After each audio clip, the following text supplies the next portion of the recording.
Hey everyone, welcome to Annie's whimsical adventure, for her life is just like a fairy tale.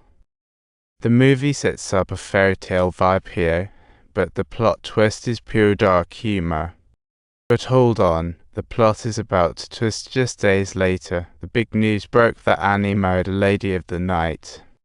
Guy watching over Yemen in the US got a call from his worried mom. This godfather has been his guardian since Yemen was 16. He didn't expect such chaos in just a 2-week break. He quickly sent 2 bodyguards to check it out, but Annie isn't exactly a wallflower. She had her suspicions and already asked Yemen if he talked to his parents, and that moment, instant disaster. Just then, the 2 bodyguards barged in, and realizing how serious it was, one kept an eye on Annie while the other stormed off to check the marriage certificate. And lo and behold, the certificate was real. He snapped a pic and sent it to the godfather, who quickly informed Yemen's mom.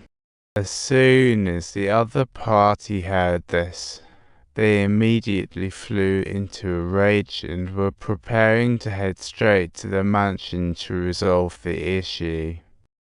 It was said that their parents would arrive at noon tomorrow. Oh my god, this was a disaster. Yemen, who usually acts cool, panicked too. He threw on a jacket and was off. Annie asked for a minute to change, but her minute didn't count.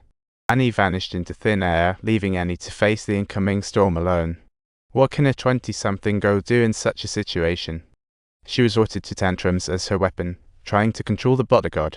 In a twist, she got tied up with a phone cord, but still fought to break free. With one powerful kick, she broke the big guy's nose.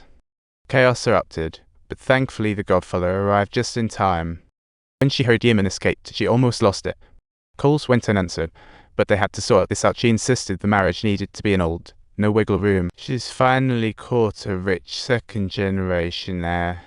There's no way she'd give it up easily. The godfather used blunt and straightforward words to make Annie come to her senses, reminding her that this world is not a place for Cinderella tales.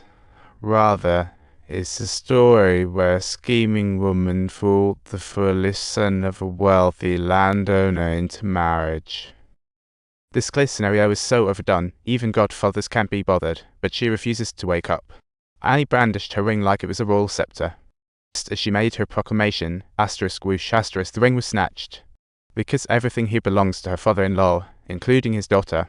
Her daughter, her daughter's daughter, her daughter's granddaughter.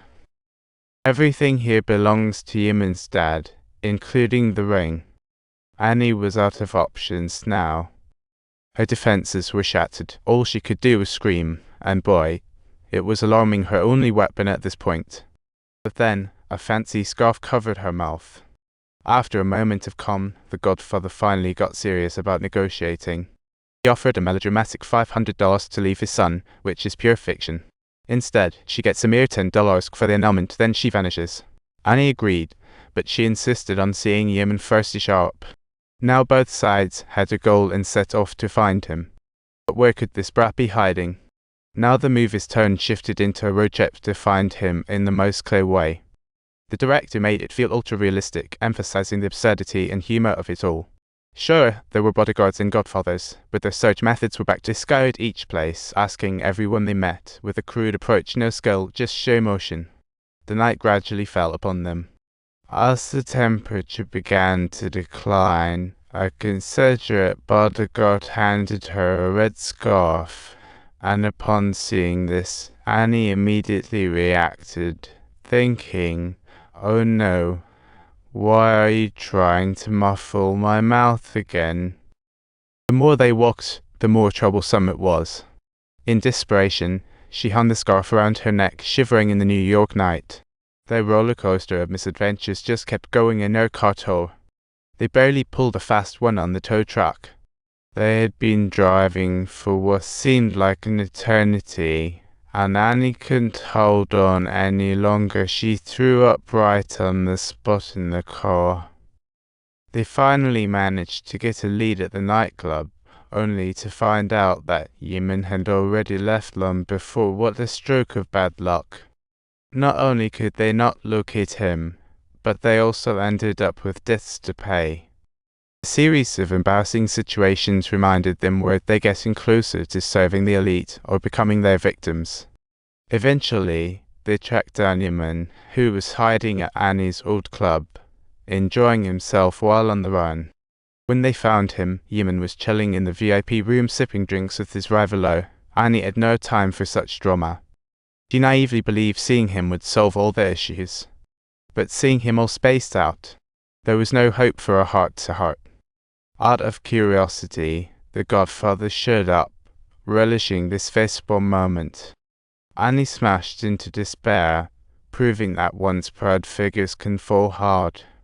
The two ladies clashed fiercely, and in the end, Annie's beautiful face got scratched. Yemen maintained his nonchalant demeanor amid her frantic questioning. At this moment, the godfather couldn't care less. He sped off to court. A messy spectacle erupted in the courtroom. They raised ruckus for nothing, just to find out they had to handle the divorce paperwork in Las Vegas.